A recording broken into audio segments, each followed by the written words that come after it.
35 years of work experience in Kara, illustrious work experience. He started as a production engineer at a company called SKF India. As an employee उन्होंने अपनी journey शुरू की and after much experience he founded his very own company that was Ultra Precision Spindles जिनके लिए हमने काम KIA. IKF came into picture with that company for him basically. So when he founded that, the journey from an employee to entrepreneur didn't just stop there. He basically moved on to making a successful partnership later with a US based company that is Setco जिनके आज वो managing director भी है. So the journey from his employee to entrepreneur is quite commendable और ये इन्होंने अपनी खुद की एक authorized book में भी mention किया है which is अभियंत्यांचा. So anybody who is interested to know his inspiring journey can learn about how it was for him as an employee, as an entrepreneur, as an author. And this man here is not just someone who has built businesses, but he has basically built a legacy for himself. And that's what we can learn from him today. That's what we are here to learn from him today. एक बोलते हैं ना कि success is not just what you define for yourself, but also what you give back to the society. And that is something he has done as a community leader. After being an entrepreneur, after building businesses, he has given back to the society by associating with foundations like CoBiz, Collaborative Business. या TranX Fraternity, 10X Fraternity जो entrepreneurs, budding entrepreneurs को help करती है grow करने में. And apart from this, इन्होंने underprivileged जो society के लोग होते हैं, children हो गए, elderly हो गए, उनके लिए भी organizations के साथ उन्होंने काम KIA. He supports that. So he's not just any businessman, he's basically a giver, a leader. Today, sir, we really want to understand from you what it took for your journey to transform from an employee to an entrepreneur and now currently successfully running a 12 years plus partnership with a company like Setco. Right. So please let us welcome him with a huge round of applause. And today whatever I am talking of growth mindset, now हा जो topic जो है ना, every time particularly for MSME and MSME that too in manufacturing. You are from service industry, I am from manufacturing. So MSME service industry, MSME मॅन्युफॅक्चरिंगच्या business owners बद्दल हे नेहमी बोललं जातं की you should have growth mindset, you should. So मी विचार करत होतो की एक्झॅक्टली हे ग्रोथ माइंडसेट म्हणजे काय असतं exactly. So and then probably whatever I am sharing with you, it's my own thought, it is not copied or असं नाही की कुठून तरी उचललं आणि तुम्हाला मी दाखवतोय. I have given my own thoughts on growth mindset, probably some influence of a book called mindset. एक कॅरोल ड्वेक म्हणून एक ऑथर आहे, फार सुंदर पुस्तक आहे. If you are interested in reading English management book you can read that particular book. तिने जरा फिक्स माइंडसेट आणि ग्रोथ माइंडसेटच्या बद्दल थोडं सांगितलं, पण त्याच्यातले फक्त एक लास्ट स्लाईडमध्ये तिचे काही स्टेटमेंट्स आहे विच आय लाईक, पण बाकी अदरवाईज जे काय ते it is my own thought. आणि दुसरं इम्पॉर्टंट म्हणजे I have this is into two basically categories. One is actually for people business owners, आणि सो एंटरप्रेनर्सनी ग्रोथ माइंडसेट ठेवायचा म्हणजे काय ठेवायचं एक्झॅक्टली, तर त्याच्यावरती फर्स्ट पार्ट आहे. सो प्रॉब्ली इथे कोणी आशिषच्यावर कोर टीममध्ये असतील, so I will run through that particular thing. Second part is growth mindset of एम्प्लॉईजनी ग्रो, कारण मी स्वतः एम्प्लॉई राहिलेलो आहे, म्हणजे असं नाही आहे की, आणि मी स्ट्रॉंगली बिलीव्ह करतो की बिईंग अन एम्प्लॉई और बिईंग अन एम्प्लॉयर ह्या एकाच कॉईनच्या दोन साईड आहे, असं माझं स्वतःचं पर्सनल मत आहे. आम्हाला बिझनेस ओनरला सुद्धा we need to have in some cases employee mindset and we expect in some cases employees to have employer mindset. So त्याचं कॉम्बिनेशन आहे. So I don't demean by any way the employees, because I feel that it is part and parcel of any business and it is equally important as of entrepreneur or business owner. So second part जो आहे तो एम्प्लॉईजचा growth mindset म्हणजे काय असायला पाहिजे त्याच्यात. So exactly काय डोळ्यासमोर येतं, can you say. So some interaction. पारंब्या येतं. हां, कोण म्हटलं स्ट्रॉंग रूट्स. स्ट्रॉंग रूट्स एक गोष्ट आहे, पारंब्या एक दुसरी गोष्ट आहे. Anything else. अजून पसरत जातं ते सगळं. Anything else. वय झाडाचं लिगसी असते का, म्हणजे काही काही वडाची झाडं आपण बघतो 400-500 वर्ष जुनी आहेत. Anything else. ट्रंक त्याचा मोठा असतो, मधला जो भाग जो आहे तो एकदम सॉलिड असतो, स्टर्डी एकदम. कुठल्याही दुष्काळामध्ये, म्हणजे ओला दुष्काळ असू द्या किंवा कोरडा दुष्काळ असू द्या, वडाचं झाड आपण नाहीसं झालेलं बघत नाही. In whatever case it is, वडाचं झाड आपल्याला दुष्काळात वठलेलं दिसत नाही, ओल्या दुष्काळात वाहून गेलेलं दिसत नाही, ते तिथेच जागेवर. म्हणजे अगदीच केदारनाथ सारखा हेवी फ्लड आला तर कदाचित जाईल वाहून ते, पण अदरवाईज ते जसं तसं असतं कुठलेही. So I am expecting organisation to build in a way that strong roots is I would relate it to the value system of the company. मधला जो strong उनका ऑर्गनायझेशन आपल्याला एक बिल्ड करावी लागते, त्याला मी रिलेट करतो.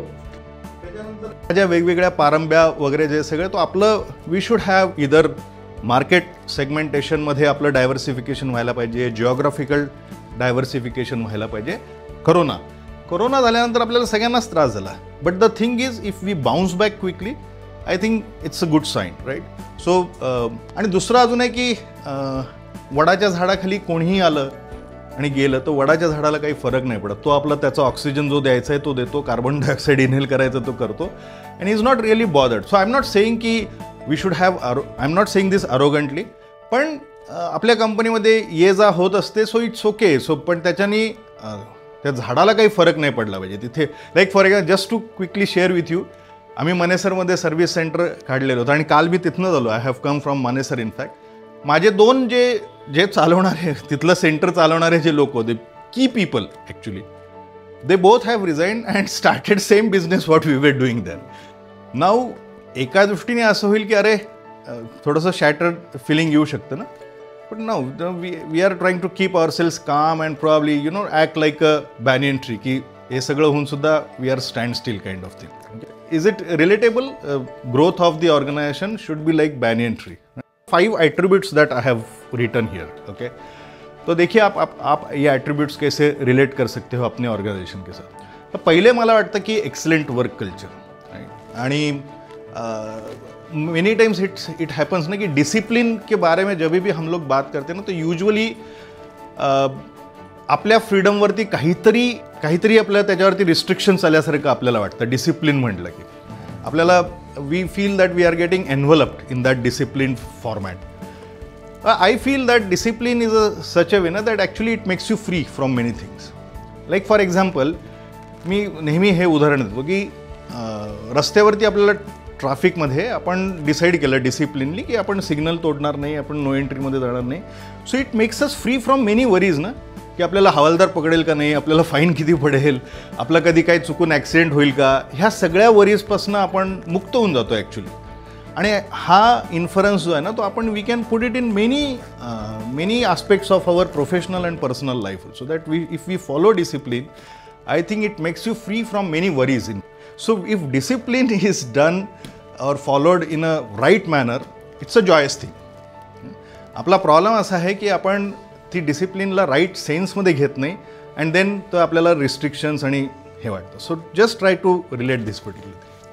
की बऱ्याचदा होतं असं की आपण जे फिमेल एम्प्लॉईज आहेत तर त्यांच्या काही काम करण्याच्या ॲबिलिटीवरती डाऊट घेतला जातो की हे यांना जमणार नाही आणि म्हणून मग त्यांना दिलं नाही जात वगैरे वगैरे वगैरे. I feel that we should have complete respect towards whatever nature has given to female employees आणि त्या पद्धतीने आपण आपलं वागणं आणि राहणं ठेवायला पाहिजे. So that's another thing. Implementation and decision making are two important aspects I feel about culture. इम्प्लिमेंटेशनचं काय होतं की आता लाईक कोणीतरी म्हटलं की आम्हाला हे काहीतरी इथे आज शिकायला मिळेल, पण unless and until we don't convert this learning into by introspecting our own personality and then finding out some actions to work on that. आज जे काय मी तासभर बोलेल त्याचा ॲक्च्युली काहीच फायदा नाही होत. आणि it is same hold true for organizations also that you also might be going for so many training courses. I have attended so many training courses, but unless and until whatever learnings we have taken or whatever takeaways we have got from that particular training course, unless and until we don't convert it into actionable and don't implement it within the organization, वो सिर्फ ज्ञान बांटना होता है उसमें. Otherwise त्या particular दीड तासापुरती फार छान वाटतं आपल्याला, पण नंतर ते आपण विसरून जातो. So implementation is one aspect which we need to take care and the whole success or transformation if someone wants, I think implementation is the key. And another one is decision making. So decision मेकिंगचं पण एक अशी गंमत असते की आपण सगळेच जण आहे ना, like Ashish probably he might be living many things to the second line कि उन्होंने उसका डिसिजन लेना चाहिए. पण बऱ्याचदा काय होतं की आपण आहे ना राईट डिसिजन घेऊ की नाही याच्यासाठी आपण वाट बघत असतो आणि आपण असं वाटत असतं की आपण हे कधी शिकूयात करेक्ट डिसिजन घेण्याचं. पण असं काही नसतं ॲक्च्युली. डिसिजन हे घ्यावे लागतात, ते राईट येतील, कदाचित चुकीचेही येतील. सो काहीही झालं तरी समजा बरोबर आलं तर चांगलंच आहे, चुकीचं आलं तर एक्सपिरियन्स मिळतो आहे, एवढंच फक्त त्याच्यातलं आहे. सो बऱ्याचदा त्या fear of failure we tend not to take any decision. So that's one thing that it should be part of our work culture, की आपल्या सबऑर्डिनेटला, आपल्या कलिग्सना, कोणाला आपण जर डिसिजन काहीतरी घेण्यासाठी दिलं तर he should be open enough to take those particular decision. Performance measurement system हा एक मला कल्चरचा एक भाग वाटतो. प्रॉपर KRAs आणि KPIs आणि त्याचं रिव्ह्यू मेकॅनिझम हा एक मला मोठा कल्चरचा भाग वाटतो. स्ट्रॅटेजीज, बऱ्याचदा परवाच मला प्रश्न विचारला होता एका कॉन्क्लूमध्ये की how important strategies is. It is as good as how important food for us. म्हणजे ते जोपर्यंत आपण घेत नाही तोपर्यंत आपल्यामध्ये ती एनर्जी येणार नाही. So I think same thing is applicable for strategies also, unless and until we don't have, and strategies not in terms of kind of competition or काहीतरी प्रॉब्लेम आल्यानंतर जे आपण करतो तो तर मेकशिफ्ट आणि इन्सिडेंटल डिसिजन्स असतात ते, किंवा इन्सिडेंटल आपल्याला काहीतरी ॲक्शन्स घ्यायला लागतात. I don't call them as a strategy. Strategies is we have to forecast what's going to happen, आणि त्याच्यावरती आपण आपल्या न्यू प्रोडक्ट्स डेव्हलपमेंट म्हणा किंवा बाकी काही प्रोसेस इम्प्रूव्हमेंट म्हणा, ह्याच्यामध्ये आपण काय डिसाईड करणार आहोत, काय करणार आहोत पुढच्या वर्षामध्ये. I think that's all strategies, आणि त्याचा एक स्ट्रक्चर्ड अप्रोच आहे, and I think we should follow that particular approach. Third one is of course systems and processes. This should be also part of culture. त्याच्यामध्ये स्टँडर्ड ऑपरेटिंग प्रोसेस आहे. So HR policies, HR manuals, मार्केटिंगच्या policies, budget of what expenditure we are going to do in forthcoming year, त्याचा adherence basically, बजेटचं review mechanism, all this R part of like ERP in our manufacturing. मला तुम्हाला वेगळं सांगण्याची गरज नाही. MSME मॅन्युफॅक्चरिंगमध्ये आजही 5-5, 6-6 कोटी, 10-10 कोटी टर्नओव्हर झाल्यानंतर सुद्धा लोक प्रोसेस ERPच्या थ्रू मॅनेज न करता they still work on Excel sheets आणि discuss it whether we should take ERP or not. So I tell them, Baba, you should not discuss whether to take it or not, you should discuss which one to take. Fourth one is of course innovation. आता माझा जो business आहे spindle repairs आणि manufacturing, जर innovation आमच्या कामाचा part नसला असता तर probably we would not have survived this long. Now we have a very structured approach of getting in to innovation. So आमच्याकडे एक DSI म्हणून, म्हणजे डेली स्मॉल इम्प्रूव्हमेंट म्हणून एक आमच्याकडे ॲक्टिव्हिटी चालते, किंवा एक कायझन ॲक्टिव्हिटी म्हणून एक प्रकार आहे की ज्याच्यामध्ये जो अगेन मॅन्युफॅक्चरिंगच्या रिलेटेड आहे, की we come out with different solutions. आणि आमच्याकडे again I am just sharing with you just because it is what does it mean for manufacturing. तुम्ही तुमच्याशी रिलेट करू शकता. तर आमच्यात एक PQCDSM म्हणून एक 6 फॅक्टर्स आहेत, productivity, quality, cost, safety, delivery and morale. याच्यामध्ये कुठे ना कुठेतरी इम्प्रूव्हमेंट होईल या 5-6 गोष्टींमध्ये. असे सजेशन्स आणि इम्प्रूव्हमेंट्स आम्ही कॅप्चर करतो लोकांच्याकडनं, आणि then we work on that particular. Building organisation, many times it so happen that MSME manufacturing, and I don't know, probably in service industry also this may happen, that we don't build organization in the sense we don't have core team, we don't have people to take care in absence. So everything boils down to business owner himself. But when we are talking about growth mindset, so irrespective of the size of the company, like even if we are around 40-45 crores turnover company, I feel that our company is in the growth mindset, and I also know companies which are having 200-250 crores turnover, but still with a fixed mindset. So Ashish, क्यों हमें organisation banana पड़ता है? So I think the first reason is naturally we don't have technical competence of all the departments. Second thing is I can't visualize bigger picture. Like as I said, I am from a family where business was not there, so I don't know how 500 crores turnover company work. And when I aspire to become 500 crores turnover, I need people who has seen or who has worked in those kind of organizations. So if you come to my company now, my plant head has come from OMR Bagla, which is Aurangabad company of 800 crores, Bagla Group, 800 crores turnover. My CFO is from Cementech, which is kind of 1500 crores turnover. My HR is from Mubia, which is again 450-500 crores. So we need people from higher turnover company who has seen the way it works actually.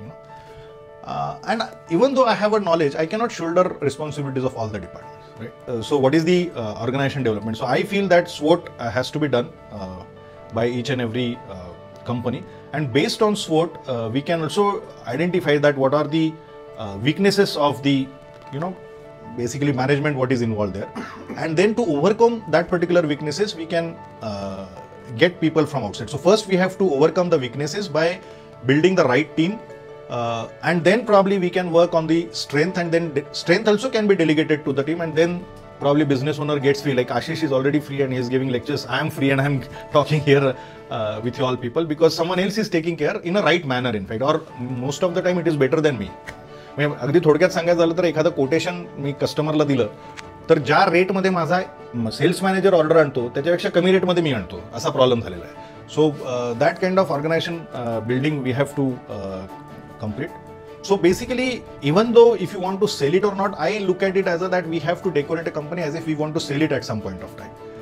I'm not saying that we want to do that, but at least we should have all kind of system and processes in place where company should be sellable, that kind of thing, even if we don't intend to sell. So these are few mindset change of top management in the company. The decision making we have already talked, challenging atmosphere, and let dream of business owner be dream of all other team members as well. This is another thing, and probably HR can look into it. Ki focus on results than the micromanagement. Focus on processes more.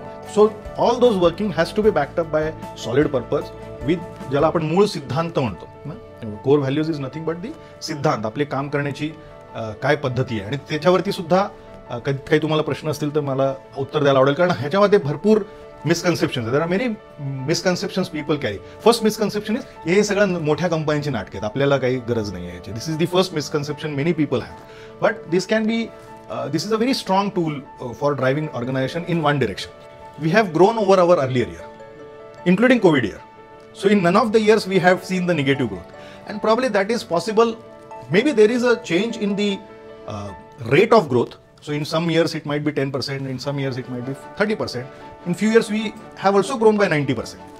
But some or the other way we have grown over earlier year, and probably that's possible because of this mindset. असणे मला जे सांगायचं होतं की growth of the company, मग exactly होतं काय त्यांनी, ही ग्रोथ नाही आहे, हा रिझल्ट आहे. ग्रोथ जे मी आधीच्या जे 5 गोष्टी सांगितल्या त्याच्यामुळे हे रिझल्ट आलेले. सो बऱ्याचदा काय होतं ना की whenever we talk about growth of the employeesची थॉट प्रोसेस साधारणपणे अशी असते की कंपनीचा रेव्हेन्यू ग्रो होईल and then naturally we will also grow. Materialistic point of view, then it might be terms of perks, remuneration आणि बाकी सगळ्या गोष्टी. सो मला फक्त आता असं तुमच्यासमोर मांडायचं, and just correct me if I am wrong also. जसं मी मगाशी तो जो ग्रोथचा रिझल्ट सांगितला तसा तुमच्या केस म्हणजे एम्प्लॉईजच्या केसमध्ये सुद्धा हे सगळे रिझल्टंट्स असले पाहिजे. पण माइंडसेट काय असलं पाहिजे ते मी तुम्हाला पुढच्या याच्यामध्ये सांगेन. सो मला असं वाटतं की first and foremost is growth through acquiring knowledge. जे काही आपलं ॲटमॉस्फिअर क्रिएट झालेलं असतं, we lose that quest of learning more. तर ती जी क्वेस्ट जी आहे, ती जी हंगर जी आहे of knowledge, I think it should remain with us. म्हणजे मनुष्य हा आयुष्यभराचा विद्यार्थी असतो, पण frankly we tend to forget that simple statement in later part of life. We forget that we are the student of a lifetime. आणि मग थोडीशी आपल्या जे काही आपल्याला नॉलेज मिळाले असतं आपल्याला कॉम्प्लेसन्सी येते, आणि we don't learn new things in our professional career. सो मला असं वाटतं ते एक कंटिन्युअस लाईफ ठेवायला पाहिजे, आणि त्याला एकच आहे फक्त रीडिंग, ऑब्झर्वेशन, जे काय ते निरीक्षण, बाकी काय सगळं चालू आहे ते स्वतःवरती ट्रेनिंग घेणे. बऱ्याचदा आय नो कंपनीमध्ये पण ट्रेनिंग होतच असतील जसं आज आपण बोलतोय. बट ऑफकोर्स म्हणजे 2 गोष्टी जर मी म्हटल्या ना की मोटिवेशन आणि डिसिप्लिन, या जर 2 गोष्टी म्हटल्या तर I would rate of course discipline higher than motivation. कारण motivation it may lose it steam in few hours, in some cases few days, or definitely in few months. But if we have a discipline, then probably it will last long with us. And when we convert this knowledge by continuous application of it, then it converts into skills. So apply and then practice. So जे काय आपण knowledge नवीन जे acquire करतो ते आपल्याला day to day work एरियामध्ये आपल्याला apply करायचं आहे, and then we have to practice and then master that particular skill. Okay. Third important thing I think is growth by taking up new challenges. आता हा succession planning हा जो word आहे ना, हा बऱ्याचदा it is limited to actually business owner, की business ओनरने सक्सेशन प्लॅनिंग करायला पाहिजे. मला असं वाटतं हे सक्सेशन प्लॅनिंग हे सगळ्याच लेवलवरती करायला पाहिजे. आणि त्याच्यातला मेन फिअर लोकांचं मी काय बघितलंय की लोकांना असं वाटतं की अरे मी जर माझा क्लोन तयार केला तर माझा जॉब धोक्यामध्ये येईल. पण ते तसं कधीच होत नाही actually.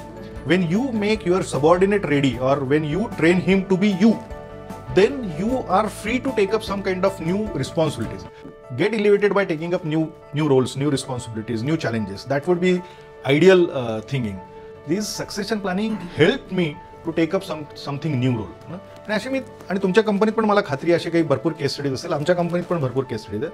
But if you are not thinking about creating your subordinate to take up your role, I think I request you, I appeal to all of you to start doing that particular. Then only it will help you people to grow.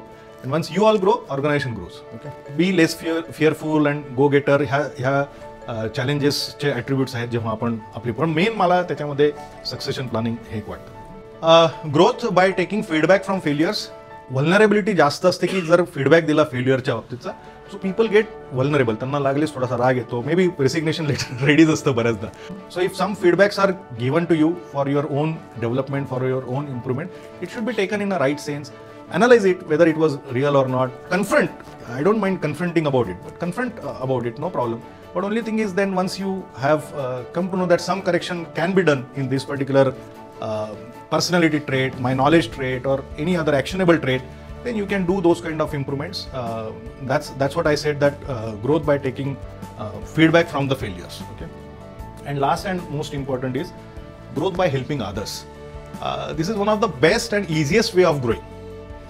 Collaborate instead of competing, sharing knowledge, whatever we are doing. Be empathetic, and be empathetic not only to your subordinates, your colleagues, but even about business owner. आणि empathyचा meaning माहिती तुम्हाला exactly काय आहे ते? Exactly. So sympathy म्हणजे सहानुभूती आणि empathy म्हणजे सहवेदना. So what ever he or she is going through, we are experiencing it. So have empathetic approach towards there could be some problems or whatever situation is there. असं नाही की कोणी असं डेलिबरेटली ते करतं, डेलिबरेटली त्या पद्धतीने वागतं. So understand that particular thing, help each other. मी गमतीत आमच्या मराठीमध्ये असं म्हणतो की मदत करायला आपल्याला ते करताना माज नाही यायला पाहिजे आणि मदत मागताना लाज नाही वाटली पाहिजे. सो क्विकली जर मी परत एकदा रिकॅप केलं, सो फर्स्ट म्हटलं growth through acquiring knowledge, then growth through skill sets, growth by taking up new challenges. Fourth one was growth by helping others. So I think these are the attributes of हा जर असा mindset आपण ठेवले, हे 5 अजून पण आहेत त्याच्यामध्ये, पण मी म्हटलं आता एका सेटिंगमध्ये किती जण ऐकू शकतात ना, मी तेवढेच 5च ठेवलेले आहेत. सो पहिले 5 आपण मॅनेजमेंटच्या साईडने म्हटलं होतं की excellent work culture, performance measurement system, systems and processes, innovation आणि बिल्डिंग ऑर्गनायझेशन. पुढचे 5 जे म्हटलं होतं आपण, knowledge, skills, challenges, feedback from failures and growth by helping others. So मॅनेजमेंटने ह्या पद्धतीने आपला माइंडसेट ठेवला, एम्प्लॉईजनी हे 5 ॲट्रिब्यूट्स ठेवले आपल्या याच्यामध्ये, आणि हे सगळं आपण जसं मगाशी म्हटलं, it is all backed up by the vision board, very solid vision board. Then I think this is what everyone is talking about ना, 10x ग्रोथ व्हायला पाहिजे, 5x ग्रोथ व्हायला पाहिजे. What is that 10x growth? So मला असं वाटतं हे 5x आणि ते 5x, that is what 10x growth is all about. If people are working together, management in sync, because there is a common objective, there is a common vision board for entire organization, then growth is I would say it is an automatic byproduct. You don't need to put effort separately for bringing in growth, it automatically comes. असा जर mindset ठेवला तर exactly काय, so team is unified. Effect of adversity in the market is relatively less. Suppose काही failure आला तर we bounce back quickly, right? Many opportunities for team members, like internally अशा automatic गोष्टी घडतात, कारण काही ना काहीतरी नवीन डायव्हर्सिफिकेशन होतं, मार्केटमध्ये सेगमेंटेशन वाढतं, कुठलं तरी नवीन जिओग्राफिकल एक्सपेन्शन होतं. सो नॅचरली टीम मेंबरसाठी अपॉर्च्युनिटीज ऑटोमॅटिकली तयार होतात, बिझनेसेससाठी नवीन नवीन अपॉर्च्युनिटीज तयार होतात. We can also create challenging atmosphere in existing function as well. समजा एखादं मॅन्युफॅक्चरिंगचं आहे, तर काही ॲडिशनल आपण जेव्हा ॲक्टिव्हिटी चालू केली, तर त्याच्यासाठी त्याच फंक्शनमध्ये अजून चॅलेंजेस आपण तयार करू शकतो. S form, I will just quickly show you after once I finish this. Talent acquisition becomes relatively easy. MSME always face problem of talent, not because talent is not available, just because we are not making ourselves ready for acquiring right talent. So it is said that there are few companies, it starts and probably it dies in 4-5 years from its inception. Some company work for about 12-15 years. Then in some companies there is a steep growth, but it is equally steep declining also in the company performance. There are some companies who grow and then it comes down, and probably at this point of time, if some drastic decision is not taken, probably it will die. Then again it goes up from there. There are few companies which remain stagnant for over the years. G dotted lines आहे, and that S form of growth जे मी मगाशी सांगत होतो, that this is the right form of growth, की तुमचं continuous growth व्हायला पाहिजे year on year बेसिसमध्ये. Maybe rate of growth could vary as a set. So this is the growth pattern that we should follow. Okay, so thank you very much for your patient listening, and then if you have any question. So what are the top 5 things which haven't changed in you, or what are the 5 things which are responsible for letting you grow from that particular position to the position where you are? So त्याच्यातल्या काही गोष्टी याच्यामध्ये आलेल्या आहेत, पण एक आहे ना, मला स्वतःला एक फार जे मी मगाशी पण म्हटलं होतं of learning. So probably learning, unlearning आणि relearning, that has been kind of part and parcel of my professional life. Like for example, जेव्हा मी बिझनेस चालू केला होता, आणि आशिष त्यांनाही ओळखतो, माझे बिझनेस पार्टनर, जे आजही माझे बिझनेस पार्टनर आहे for past 31 years, we use to repair spindles with our own hands. पण at some point of time मला रिअलाइज झालं की नाऊ मी किती वेळ त्याच ॲक्टिव्हिटीमध्ये राहणार. So we have taught that particular spindle repair activity to my people. Now there are almost 180 people. Of course त्याच्यापैकी 30-35 लोक स्पिंडल रिपेअर करतात. पण if it was limited to only our cells, probably we would not have grown this much ना. So we have unlearn the things. आणि unlearn म्हणजे विसरून जाणे नाही. Unlearn is transferring that particular knowledge to someone else and then get ready. सो आपला मेंदू कायम रिकामा राहिला पाहिजे to take new challenges. So learning, unlearning and relearning, that's one thing. Second thing is the one again which I spoke about, decision making. Third one, of course, implementation. I have been very strong implementer for many learnings, I would say. Fourth one is, I would say, perseverance is one thing. की कायम चिकाटी आणि पाठपुरावा काही गोष्टी आहेत. आणि last one is dreaming. So we are not business owners, we are entrepreneurs. The difference between both of them is basically business owner का काम होता है पैसा कमाना. मैं दुकान लगा लूँ तो पैसा कमा सकता हूँ. वहाँ में कोई इकोसिस्टम बनाना है, सिस्टम प्रोसेस लगाने की कोई जरूरत नहीं होती. लेकिन एंटरप्रेन्योर का काम इज लाइक, जो आपने सबसे पहले एक एग्जांपल दिया था, banyan tree. Job of tree is not to produce more leaves, more branches. Job of a tree is to create more fruits, or fruits creates more trees. और हर trees के साथ में वापस से इकोसिस्टम क्रिएट होता है. So in my opinion, everyone sitting out here has a hidden talent of the same thing what he and me is. But point is that we don't explore ourselves a lot. Because my journey in the organization was also like an employee. I was working in the same company as an executive, and then I took over the company. And I don't think I have any extra talent. But point was like, sir ne jo bola, learn, unlearn, relearn. So we are always busy learning. He will be attending some seminar, I will be attending some seminar. हम लोगों ने जो देखा है कि generally हम लोग education लेने के बाद में we don't get into another level of the education. और जो भी तुमने एजुकेशन लिया है उसका तुम्हारा प्रोफेशन के साथ कोई संबंध नहीं है ना. Profession which is giving you revenue to earn, उससे हम लोग कपड़े खरीदते हैं, फूड खरीदते हैं, हॉलीडेज खरीदते हैं, but we don't acquire new knowledge. So I think that is what typically defines us different. So we were all the same thing. Probably 20 years back अगर हम लोग जाएंगे तो we were sitting at the same position. So I think same. That is one particular, and we are always hungry. We are always hungry for the knowledge. तो एक introspect इसमें जो growth mindset के अंदर भी है ना, we are never happy. We are happily dissatisfied. There is a line which I always say. Be happily dissatisfied. या तो हम लोग हैप्पी होते हैं या तो हम डिससेटिस्फाइड होते हैं. But we don't understand the art of being happily dissatisfied. If we understand the art of having happy, we are always happy and we are always dissatisfied. End और दूसरा चीज होता है, हमारा कम्युनिटी भी वैसे ही है. He will always be sitting with owners, I will always be sitting with owners. लेकिन हम लोग अगर एम्प्लॉय माइंडसेट के साथ बैठेंगे तो there is nothing wrong, but हम लोग हमेशा एम्प्लॉय बन के रह जाएंगे. We have to elevate the mindset. He is speaking at forums, I speak at forum. He had in fact invited me to speak at quite a lot of forums. So I think he is a kind of person who likes to create an ecosystem. As today he came down to speak to us. He has no other intention. His intention is basically, first is me because it's my company, and second thing is the moment I told him कि हम लोगों के यहाँ पे ऐसी type की team है. So this is what we wanted to speak upon. So whatever might be the number of slides, इसमें से अगर 3 से 4 भी अगर अच्छे stronger takeaways हो जाते तो I think those itself are good enough to take it forward for another year. And I'm sure you will all have a good amount of growth mindset over there. So growth mindset starts with you, by the way. जैसे एक company है ना, turnover की बात करते हैं, तो हम लोगों को भी एक चाहिए होता है कि जैसे सर ने एक मशीन के बारे में बात की थी, he dreamed about that particular machine.